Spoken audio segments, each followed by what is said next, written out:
as you go along, evaluate, is this what I want? Is this company serving me? Is this environment good for me? And don't just get swept along with the tide. If it's no longer good, then go somewhere else. There are so many different places to dance and ways to dance, and it's okay to change your mind. To think this is what I really wanted from when I was young, and then to get there and realize this isn't a good fit. You don't always need to fit yourself into the company. Sometimes you just need to find the place where you fit. I'm Caitlin, a former professional ballerina turned dance educator and career mentor, and this is the Brainy Ballerina podcast. I am here for the aspiring professional ballerina who wants to learn what it really takes to build a smart and sustainable career in the dance industry.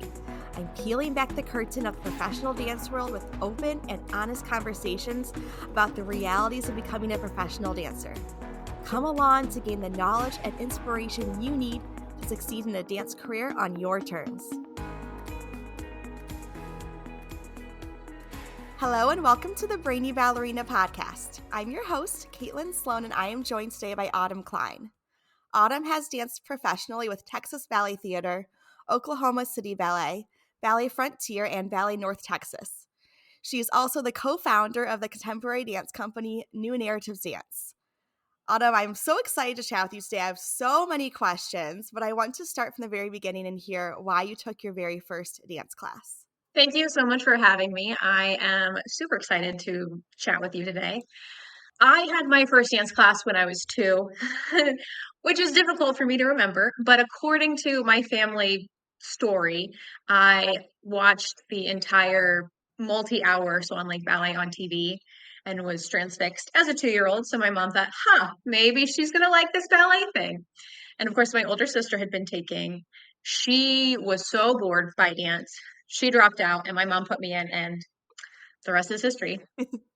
What was your training like growing up? Not ideal for ballet dancers, that's for sure. The first studio I went to I was taking baby ballet and tap.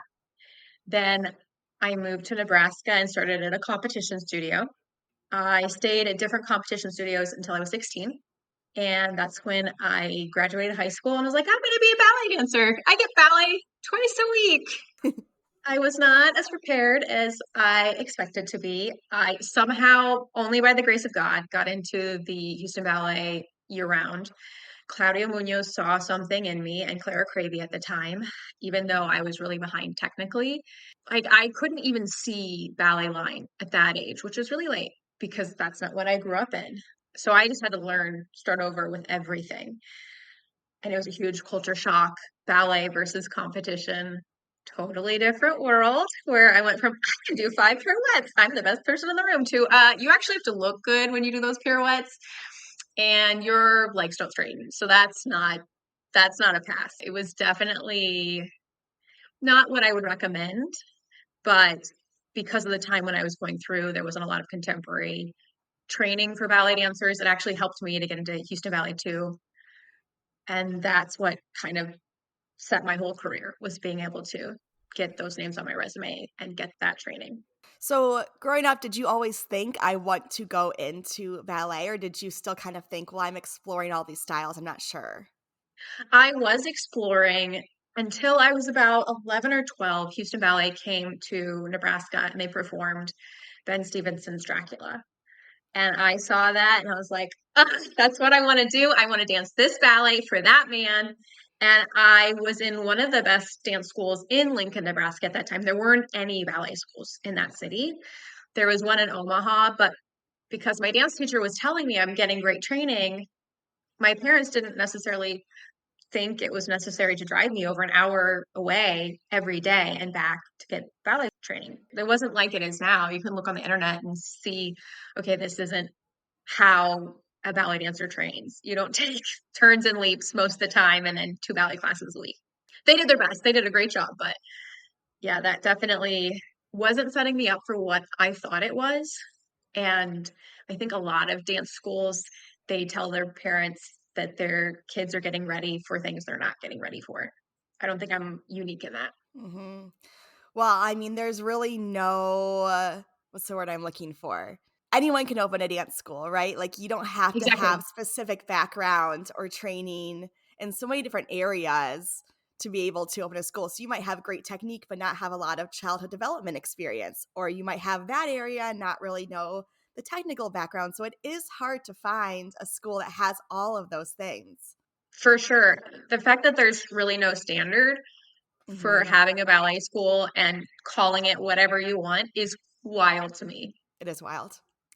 So when you went to Houston, was that your first time training in that kind of environment? Had you gone to any summer intensives or that kind of thing before? I did go to some summer intensives. I went to the ABT Orange County and New York summer intensives. I had gone to the Houston summer intensive the year before I left Nebraska, and that's kind of when I started to understand when I was 15. But when I was 13 and 14 going to ABT, it was just kind of fun.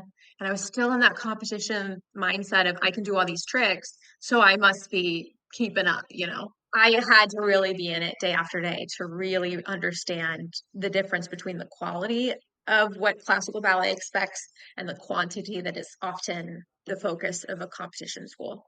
Hmm. Being at Houston, how did that prepare you for your professional career?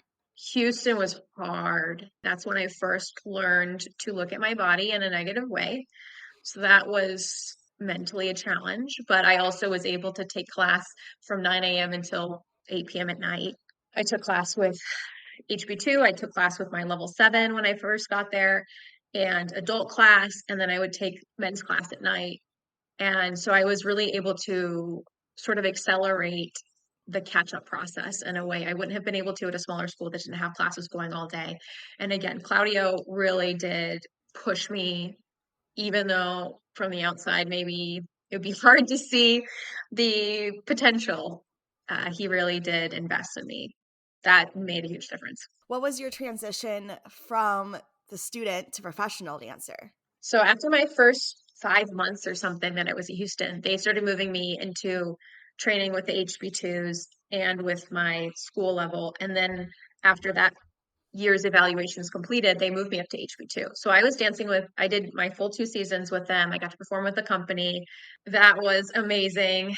Even just getting to do things like Snow and Flowers with the Corps de Ballet. Their standard is so high. You just feel like you're a part of something really great. I love that. But I knew I didn't love the big company experience. It felt really overwhelming and so competitive in a way that it just wasn't what I was used to growing up, and it wasn't what I enjoyed. And I also always had the dream of dancing with Ben Stevenson, dancing his Dracula for his company.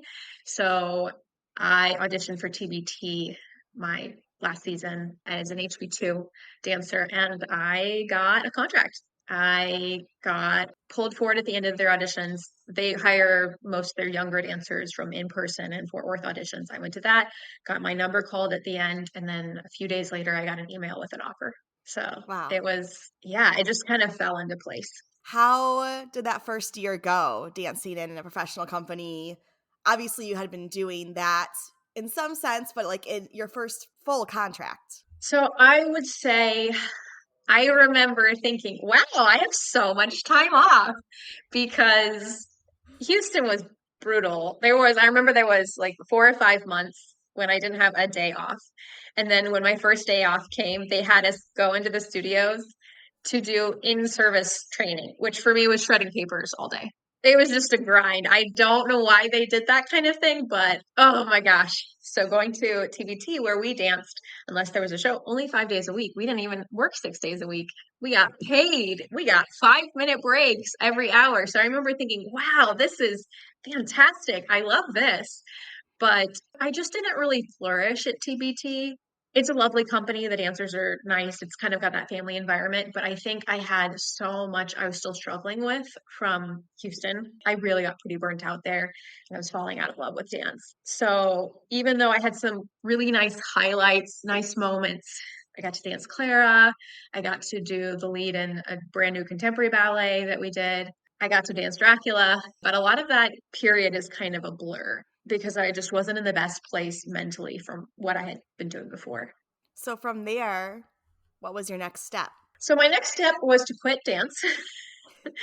and first I went to the AmeriCorps. I think I'm not uncommon in this. I had a point where I realized I am no longer loving this. I'm not going to make a lot of money from it. Everybody in my family is sort of in some sort of science. Maybe I just chose wrong. Maybe this just isn't meant for me. So I was really searching for something big and important to fill that space that dance always had. I think that's something a lot of us can relate to when we step back, that dance feels so important. And sometimes life outside of ballet, it doesn't feel as loud. So my first thing was, I'm going to join the AmeriCorps. It's going to be just like the Peace Corps, but in the United States. It's going to be amazing. I'm going to volunteer. I'm going to change the world. And then I joined the AmeriCorps, and one of our projects, we were canvassing communities that had been hit by a hurricane. And we had a huge van with 10 people in it. We drive to the people's houses, like a tree had fallen on their house, and one person would have to get their personal information, interview them about it. It wasn't a job of 10 people. So we'd take naps in the van. We'd take turns to be like, can I go and talk to them this time? And I felt, again, sort of disillusioned by this big idea I had of what this was going to be. And then the reality of what it was, they didn't line up. So after AmeriCorps, I was like, well, that was another fail. Maybe I'm going to be a scientist. So then I went to school and I hit it hard. I was taking like 20, 21 credits an hour. It's like, if I just fill up my hours, if I am constantly doing school, and when I'm not in school, I'm working in the lab, I'm going to feel like this is fulfilling and this is what I'm meant to do. That absolutely didn't work out. My last semester was when I really started to pray and think, I think I can go back. There was no reason for me to think I could go back after taking a considerable break, but I really felt like I was going to go back. I was going to dance at Oklahoma City Ballet. And against all odds, that did work out. It sounds so crazy now saying it again, because I didn't have a backup plan. That was just my plan. And I danced there for 11 years. So that worked out. So during this time you were in school and doing AmeriCorps, were you still taking class, or were you just like, I'm done? So no class at all when I was in AmeriCorps. My last 2 years of school, I started doing this hip hop dance team called Fade to Black, which is just a recreational student group. But at A&M, that group has, some clout. It's prestigious to be in it, even though there's a ton of people. And I only got in by the skin of my teeth. I think I had like 2 callbacks to get in. So that was sort of first getting back into looking at myself as a dancer. I had really completely shut the door on that. And I was like, nope, I'm never going to do that. That's not for me. That cracked the door a little bit. And then the following year, I was able to get in and take a class with the newly formed dance majors, a ballet class twice a week. One of the professors, she let me take class, even though technically I wasn't allowed to, and really pushed me. And that really is when I thought, I can maybe do this. So why Oklahoma City Ballet? So my husband's an air traffic controller, and the only training center for air traffic controllers in the United States is in Oklahoma City. When he was training, and this was actually years before that, I came up to visit him. We weren't married yet. I came to visit him, and we saw a poster for Oklahoma City Ballet on a door. And Mike knew I was not really loving everything I was doing. He's like, why don't you just dance here? And I said, I never danced there. Back then, it didn't have the best reputation. It just wasn't what it is now. And I was like, no, I gave up on dance. I can't go back to that. That's silly. I'm not going to audition and go somewhere just because you saw a poster. Well, I did that like 3 years later. And I just felt so convicted about it. I actually didn't get in right away. So I went to the audition, very out of shape. I just wasn't the dancer I had once been. I was wearing gaiter mittens, which do not complement my feet, just because I could not afford to wear freeds anymore. I wasn't in a company. I got a scholarship to the summer. I think at that point, they probably gave a scholarship to the summer for anyone who had a decent resume. Went to the summer intensive, I kid you not, had 7 girls in the top level. Wow. So I was like, I'm definitely getting seen by the director because he's teaching class for 7 people. And At the end of the summer, I knew there were gonna be some spots, apprenticeship spots given out. And I actually didn't originally get one of them. He gave one to a couple girls that were there, I think two girls that were there. And one of them was my roommate for the summer intensive, but she was Brazilian and she couldn't get a visa. So I don't know, maybe in August when she turned it down, then I got the offer and it worked out. Looking back, I'm just like, that's so absurd. What was I thinking? I still felt like it was going to work out and it did. I should not have thought it would, but it did. So at that point, were you like in August, it's so close to the season starting, were you just hoping this was going to work out like you said, or were you like looking at other companies auditioning, or were you just kind of like, if this is meant to be, it will be this? Yeah, if it didn't work out, I was going to try to figure out grad school or something like that. I didn't have a backup plan. There is so much dancers need to learn as they pursue a professional dance career. It can be completely overwhelming. Where do you even start? With your intention. To me, this is the first step in defining success on your terms. Once you have an intention for your career based on your core values, you can begin to hone in on a strategy to make your goals a reality. But without it, you will always feel out of alignment, out of control, and ultimately unfulfilled in your career. So, how do you figure out what success means to you? With the Brainy Ballerina Intentional Career Handbook. This is not just your ordinary book. The Intentional Career Handbook walks you through everything you need to think about as you embark on your dance career. With over 50 guided question prompts, you will dive deep into determining what really matters to you in a dance career based on your individual core values. By the end of this handbook, you will not only be crystal clear on your goals, but in the mindset you need to make it happen. Tap the link in the show notes to download your copy today and start pursuing your dance career with intention. How was that transition back into the studio from taking all this time off? Did you feel rejuvenated, like excited to be there again, kind of not got over, but just had worked through the burnout? Yes, totally. It was, I think, the first time as a ballet dancer I enjoyed dancing. The spark I had, the love for it had come back. That was the point at which I didn't walk into the studio and just see all the things I hated. Instead, I walked into the studio and was just excited to move my body and try to get a little bit better today than I was the day before. There was never this feeling of, oh, by this age, I should be better at this, which I always had before because I knew I was living on borrowed time. This was just a bonus. I shouldn't be there. And that weirdly was incredibly freeing for me. So that first year, I was just riding high. Of course, it got a little bit more challenging as I got into the grind of it, trying to climb the ranks and the politics, but it never became as oppressive and heavy as before. I personally needed that mental break to find joy in dance. And I think that's so valuable for dancers to hear because there is this idea that if you don't do it when you're 17, 18, 19, young, young for dance. I mean, like you're still young when you're 25, but as dancers, we're like Yep. feeling like we're in a career. And so there's this idea that if you don't just do it, then that's your only chance. And to hear that you can take a break and you can come back to it and you will find more fulfillment and be happier is such a valuable lesson for a dancer to hear. Actually, at OKC, we had a really high rate of people who had done that. Our first principal dancer, Miki Kawamura, she had taken a break and come back. One of our other principals, Da Young Zhang, she graduated from Bolshoi. She couldn't find a job because she was very tiny, took a break and then came back and was very successful. There were a lot of girls that came into the company like 24, 25, starting out as apprentices and had good careers. So it's really Incredible. neat. That's one of the great things that has changed. I got my first contract at 19 and I thought I was old. Mm-hmm. It is so different now. Yeah. For better or for worse, because then you do also have people at 24, 25 not getting paid, which is not great. Yep. Yeah, I'm seeing that a lot with a lot of the dancers I work with. Dancers are staying in these trainee apprentice years a lot longer than they were when we were. Way too long. The Yeah. second company system, it's become unethical. It's Mm-hmm. one thing when you're 16, 17, 18. It's another thing when you went to college already and now you're starting over not getting paid or maybe even paying. Like Mm-hmm. TBT, you have to pay to be in their second company, to be free labor to fill out their core. That's crazy. Right. Yeah, to do the same job as somebody who is getting paid for it, or to be in the same program for 4 or 5 years, kind of Yes.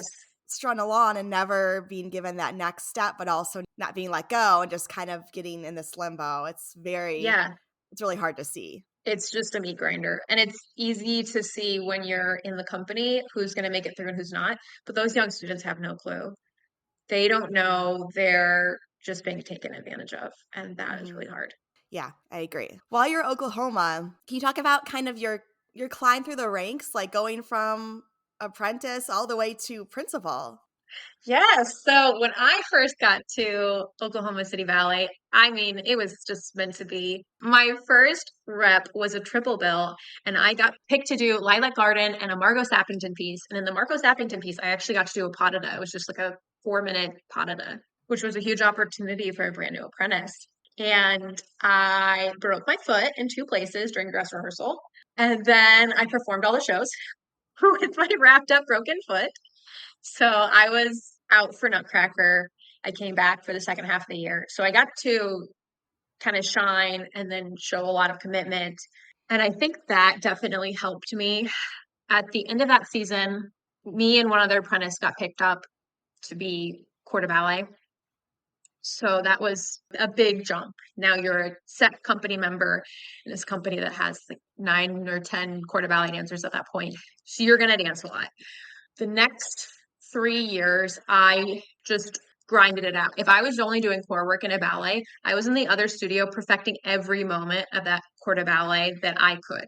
Filming, checking my lines, checking my movement. No matter what it was, if I was on stage, it was going to be the best I could possibly make it. Our director, I don't think he really saw me moving beyond corps de ballet in the beginning, but slowly, slowly, slowly, he was convinced. I actually had a meeting with him. You know, you have your company contract meetings, and I asked him, what do I need to do to move up in the company to get more roles? And he said, you know, Autumn, there are a lot of really good female dancers in this company right now, so I don't know if I see that for you.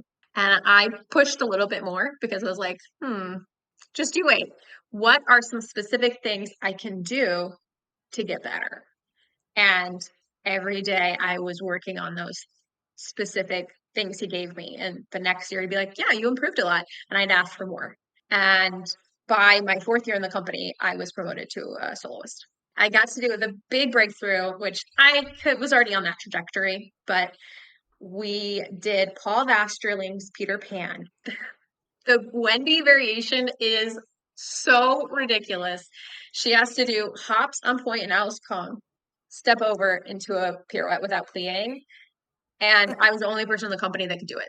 So I was not the director's vision for Wendy. I was a little too tall, but the stager fought for me. I remember that audition process for Wendy. We had to do the variation so many times, and it was just groups. And then I kept being put with other dancers because the director was trying to get a different dancer to do it. And the stager was like, no, only she can do it right now. She fought for me. My director was like, okay, yeah, you're right. Fine. She can do it. And I got to do the principal role in that show. And then I got promoted. Do you have a favorite role that you've danced throughout your career? Yes, my favorite would be Lucy and Michael Pink's Dracula.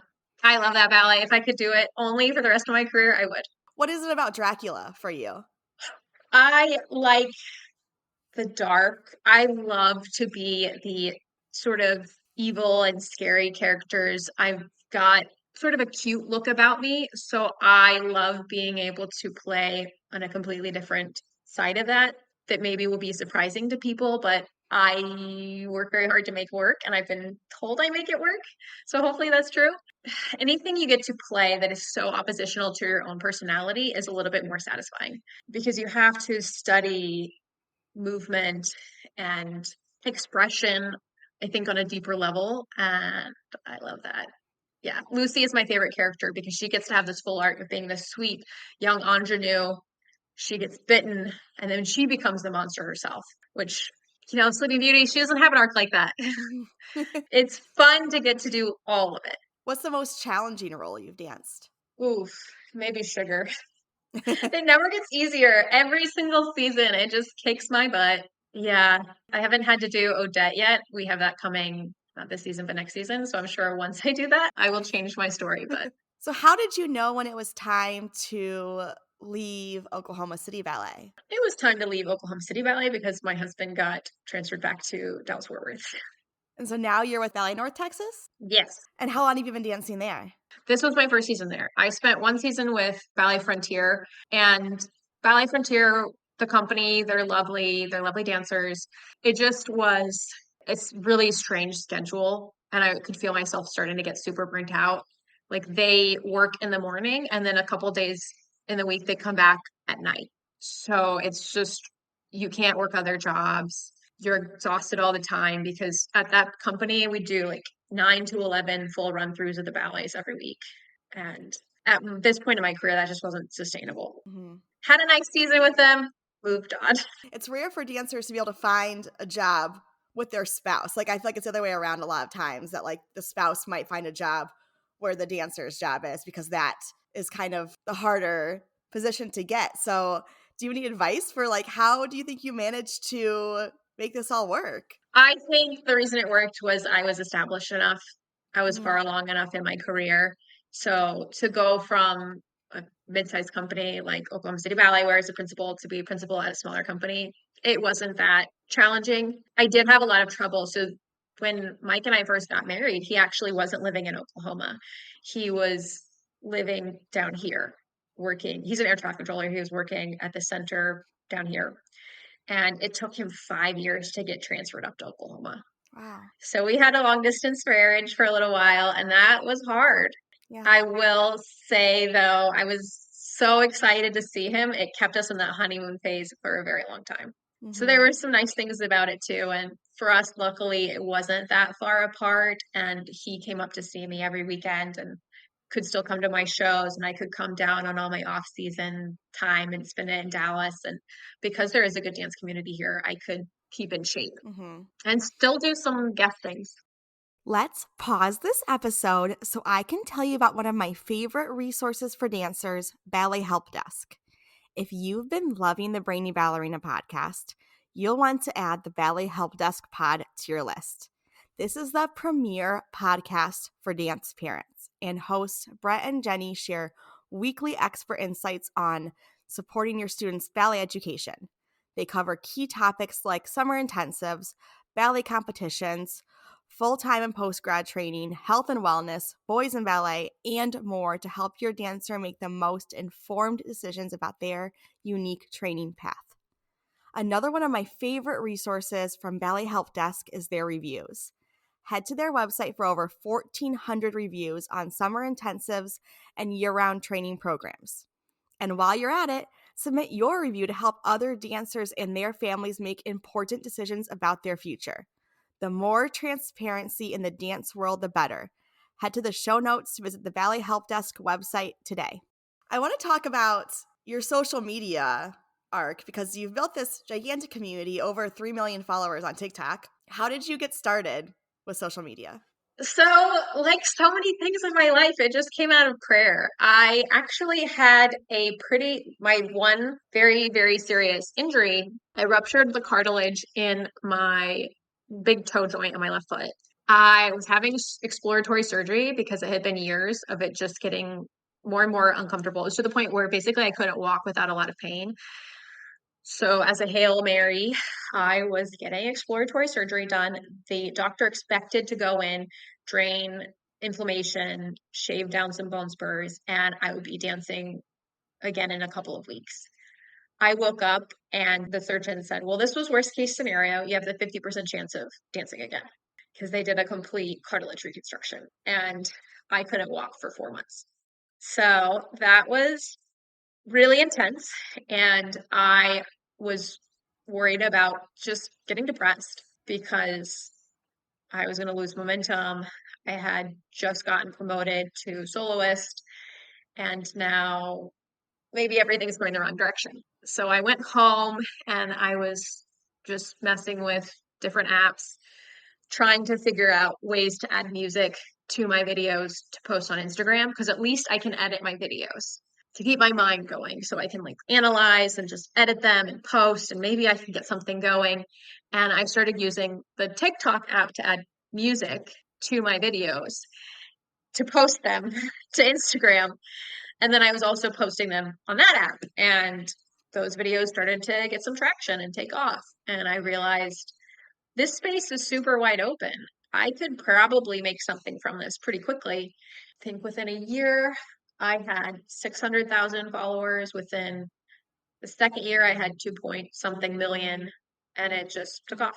Has being active on social media opened any new opportunities for you that you didn't imagine you would have? Yeah, I mean, there's been some pretty weird stuff. Like TikTok flew me out to LA with some other creators. We stayed in a house. They took us to amusement parks.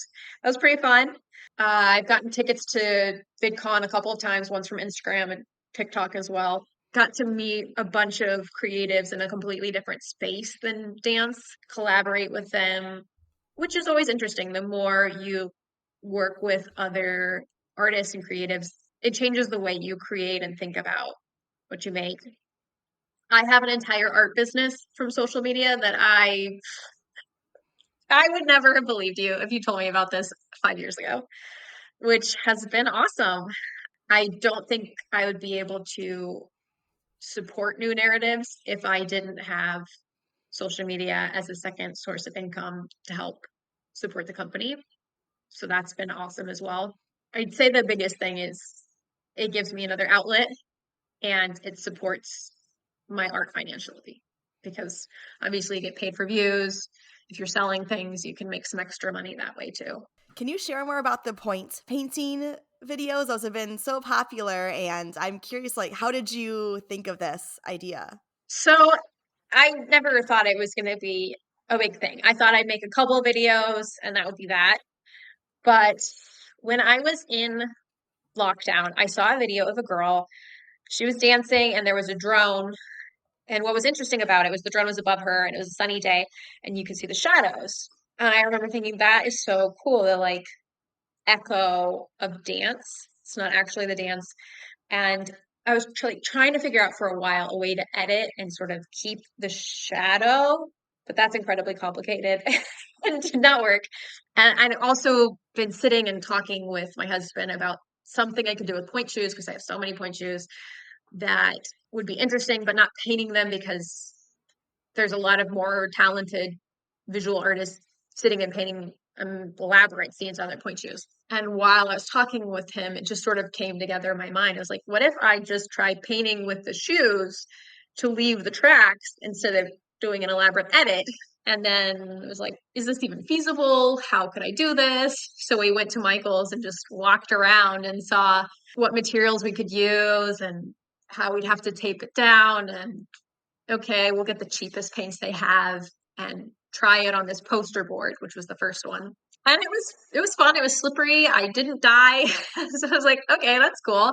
And that video did pretty well. I got a few million views. A bunch of people were asking me to do a full ballet, which was actually my plan from the beginning. So I got a real canvas, rolled it out, taped it down. I did Carabas, which I had just performed like 2 weeks before, and that video blew up. That video has over 40 million views on YouTube and I don't know, in the teen millions on TikTok. That one is my highest viewed video ever.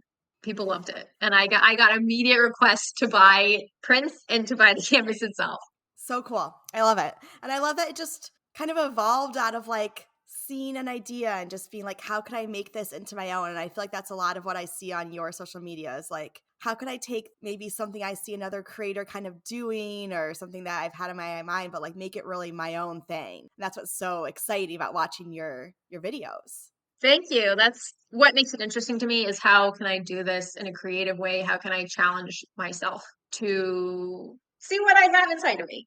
You don't always get to do that in the ballet studio. Yes, we get to make some creative choices, but if you're not making the dance, there is a limit to that. So it's nice to explore. Do you have any advice for dancers who would like to build their own social community? Yes. Don't be like me, be consistent. I only post when I'm kind of inspired, when I come up with something. Consistency is really important, particularly for Instagram and YouTube. Don't just follow the trends. That's not going to get you anywhere. I did some of that in the beginning. And what happens if you're just doing a bunch of trends is you get followers for content that you're not going to consistently make. which is useless. You want an engaged following. It's better to have, 100,000 people that really care about what you're doing than a million people who don't even remember who you are. So I would say stay true to yourself, make the kind of content you want to make consistently so you're not trapped into making this kind of stuff, serving an audience that you are so disconnected from. Don't chase the numbers. And if you are struggling to get views, try to look at your content like an outsider. If you were scrolling, would you stop and look at this? If you wouldn't, there's a problem because unless you're just making it for your mom, people aren't going to just stop and look because you made it. The most important part of any video is the first 1 to 3 seconds. The hook is what gets people interested, and that's when they decide if they're going to watch the video or not. And then also try and see if maybe your video is too long. A lot of these social media algorithms really prioritize completion. So experiment, especially when you're starting out. You can take one video, one concept, make it a bunch of different ways and see which way works for you and take that information each time. When you're putting a video out, you're getting information about your content, about the kind of people that want to see it, and try not to think of it as a reflection of your value or your worth. It's just a reflection of that video, whether it worked or it didn't. And just keep going. Don't get discouraged. So you've recently co-founded a contemporary dance company, New Narratives Dance. So I want to talk about that a little bit today. What inspired you to start your own company? My friend Carrie Ruth Trumbo is an incredibly talented choreographer. I've been working with her since she first started choreographing back in Oklahoma City, like 2020. And we have been talking for years about how we would do our shows if we could do whatever we wanted. And we both moved to Dallas Fort Worth last year and sort of were like, why don't we just do it? I think we were complaining about how some show one of us was doing, how it would be better if it was this way. And we just realized, hey, we can make dance. Why can't we make dance? It's been awesome. What kinds of works are you doing? We are doing contemporary ballet, mostly telling stories. Our first production we were so excited about is sort of a haunted house, not like walk into a room and you get scared, but it was different dark characters. Like we had Leopold and Loeb, who were famous murderers. We had jilted lover. So I was like a bride that was sort of, you can interpret it as he was real or he was just in her mind. He was real and he died, or he was just in her mind. There was Lizzie Borden, all of these different dark characters. And the space we had was a converted church, converted it into a dance space. And you could walk through downstairs up into this sort of 2 rooms in the more attic area, back into the sanctuary. And as you walked through, you saw different parts of the stories of these different characters. So Lizzie Borden had a blood room where it was white canvas, white drapes, and she was trying to wash herself. And in the basin she was washing herself was blood. So she just kept getting bloodier. Then she comes out and she has her trial in the main space. I just thought it was so cool because you could walk around or you could stay and you're going to see different stories every time, different aspects of the stories. There was narration and also singing. Since it's a project-based company, we got to have really incredible artists. We don't have to worry about trying to give them health insurance and provide them a full contract. We can just bring them in for a show, sort of extend dancers' contracts so they can get paid in the off season and also get the best dancers available. What is coming up next for the company? Our next show, we are hoping, actually, I have to kind of keep that quiet. We are in talks for it, so I'm not sure if it's going to happen or not. We have one we're trying to work on for this summer. But definitely in the future, we're planning on having a residency in Florida, New Smyrna Beach, where Carrie Ruth is from. They have some beautiful arts complexes out there. And so we'd like to have a summer residency in Florida for our dancers. Yeah, I can't give away too much information about what's coming next because, yeah. How are you balancing all these different parts of your life? Dancing full-time in a company, directing a company, running your social media, and just like your personal life too. You have so much going on. What's your advice for that? For me, so it was getting a little out of control, but in the last few months, I have started to do a little bit better. I have my notebook that every day, the day before, I write out my to-do list, everything I have to do that day. And then I scratch it out. And then the next night I write it out for the next day and scratch it out. And it helps me just to sort of look only at each day.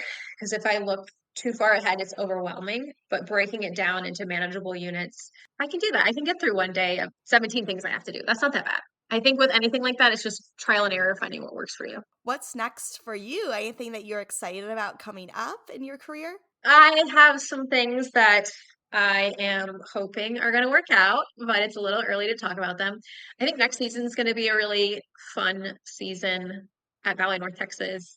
Carrie Ruth is actually making a Sleepy Hollow for us, which I'm excited about. And we have 5 major productions at Ballet North Texas. We will go until June, which is pretty great. That's a long contract. One of the things I like about B&T is it's really poised to accelerate and grow kind of the way Oklahoma City Ballet was when I first got there. The director is fair and kind. The dancers are really positive, and the level of the company has jumped up in the last couple of years. We now have some really talented male dancers working with us. So it's just an exciting time to be in the organization. How do you feel like you've changed as a dancer since you started your career to now? Ooh, so much. You would not recognize me.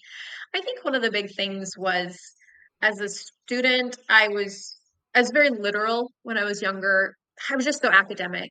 When I got to Oklahoma City Ballet, that's where Robert Mills really pushed me to develop my fluidity and ability to portray different emotions and ideas through movement. We know that's what ballet is, but when I was younger, I didn't really think about what that meant and how dynamic is so important for communication. I just didn't appreciate that enough.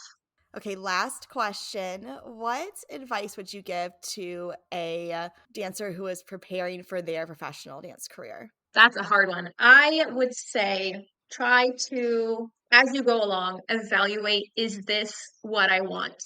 Is this company serving me? Is this environment good for me? And don't just get swept along with the tide. If it's no longer good, then go somewhere else. There are so many different places to dance and ways to dance, and it's okay to change your mind.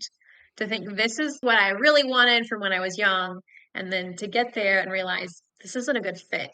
You don't always need to fit yourself into the company. Sometimes you just need to find the place where you fit.